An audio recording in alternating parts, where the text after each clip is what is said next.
question qu'au staff, est-ce que la Coupe de France, vous trouvez qu'elle arrive au bon moment, après de défaites frustrantes, notamment les dernières? Au bon moment, oui, moi je pense que ça peut redynamiser une spirale positive pour l'équipe. On sort de deux défaites en championnat, dont une dernière qui fait mal en fin de match. Donc non, non, oui, elle arrive au bon moment pour remettre entre guillemets les têtes à l'endroit et remobiliser tout le monde. On imagine que vous serez sur la feuille de match, en tout cas on peut l'imaginer. Parce que c'est important aussi ces matchs de coupe pour avoir du temps de jeu pour vous en particulier. Oui, oui, chaque match est important, à son importance. On sait que là, on rentre dans une compétition qui est tout autre que le championnat. On l'appelle la coupe de tous les possibles parce que voilà, on sait qu'il peut y avoir énormément de surprises sur chaque match.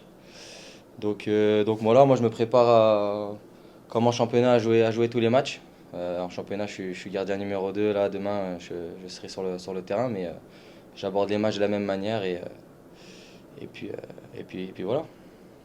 Est-ce qu'il y a une motivation supplémentaire de savoir que si vous passez, ça vous offre un match supplémentaire à jouer? Je pense à Rémi Descamps avec le FC Nantes qui avait joué comme ça plein de matchs sur le parcours. Est-ce que ouais, ça apporte quand même une motivation supplémentaire de pouvoir avoir cette récompense au bout?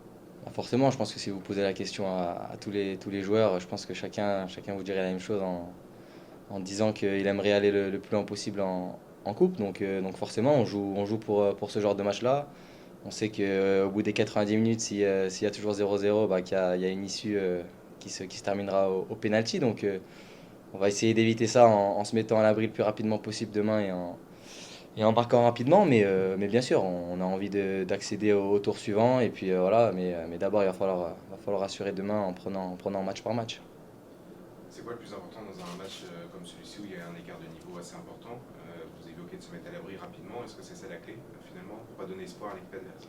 Forcément, en plus, on va être un jour historique pour le club d'Ombrière. Il va y avoir, je crois que la capacité du stade est de 1500 personnes, donc ça sera forcément à guichet fermé. Mais forcément, voilà, c'est le temps qui joue, dans ces matchs-là, c'est le temps qui joue contre nous. Je pense il faut marquer rapidement et se mettre à l'abri le plus rapidement possible pour s'assurer une fin de match plus tranquille, on va dire. Sur les tirs au but, peut-être Le Mans avait été éliminé les deux dernières années comme ça. Vous, en tant que gardien, comment vous préparez à ça? Ah, on s'y prépare, oui et non, je vais dire, parce que forcément, j'aimerais que mon équipe, enfin, qu'on se qualifie dans le temps réglementaire. Après, si jamais il vient à avoir une séance de penalty, on n'a pas forcément eu d'image sur les séances de penalty précédentes concernant Ambrière, mais non, non, pas forcément avoir de pression quelconque et, euh, et se préparer de la même manière qu'on aborde un match de championnat. Vous en faites quelques-uns à l'entraînement quand même, histoire de... Oui, oui, oui, histoire de peaufiner les détails et savoir, et puis en, en, pré- comment dire, s'il y a une séance de penalty qui est amenée à arriver, on se prépare pour les tirer, quoi. On voit Nicolas Cossy qui parle beaucoup à ses joueurs dans les cages. On vous a vu, vous, un peu l'année dernière en fin de championnat notamment, sur un match comme demain. C'est quoi l'idée pour vous? Parce que c'est un poste clé, on le sait, le poste de gardien pour un peu vous voyez le jeu sur un plan large, on va dire. C'est quoi votre état d'esprit par rapport à ces joueurs avec lesquels vous, en match, vous n'avez pas forcément l'habitude de jouer? En match de championnat. Ah, forcément, on va apporter un peu surtout de la sérénité. La sérénité, montrer que ça soit le gardien numéro un qui joue, le gardien numéro 2 en l'occurrence moi, ou Augustin numéro 3. Ce qu'on veut apporter, et ce qui est l'identité du poste de gardien de but ici au Mans, c'est apporter de la sécurité, faire partie du jeu, et, euh, et puis, euh, et puis voilà, rester apporter de la solidarité au sein de l'équipe. Donc, euh, donc voilà, mon rôle est très important demain, qu'il n'y ait pas de relâchement, et qu'on fasse un match abouti de la 0 à la 92e minute. On l'évoquait avec Nicolas Cossy lorsqu'il était venu à votre place il y a quelques semaines. Est-ce que l'arrivée d'Augustin Delbecq, qui a fait des très bonnes performances en début de championnat, quand vous étiez encore suspendu, ça a changé quelque chose pour vous dans la concurrence entre gardiens? Non, bah forcément, c'est toujours un plus quand un nouveau gardien, et puis de ce calibre-là. On sait que Augustin vient du Racing Club de Lens, donc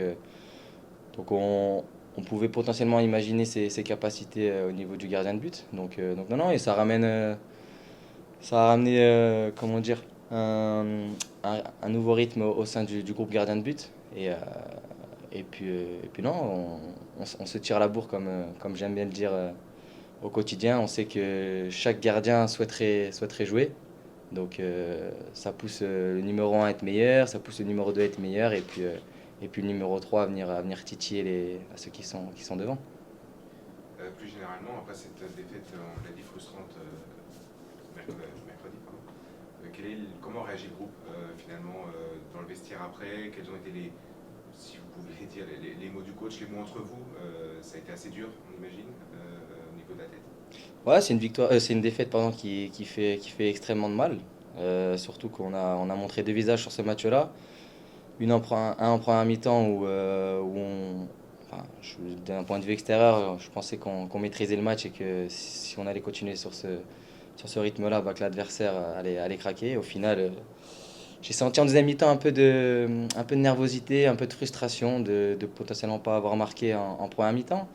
Et donc je pense qu'on a redonné de la force à cette équipe de Rouen et au final on a déjoué cette deuxième mi-temps et au final c'est Rouen qui s'impose en fin de match. Mais non, non, il fallait repartir de l'avant immédiatement le lendemain à l'entraînement parce qu'on avait un match à préparer, un match de Coupe de France.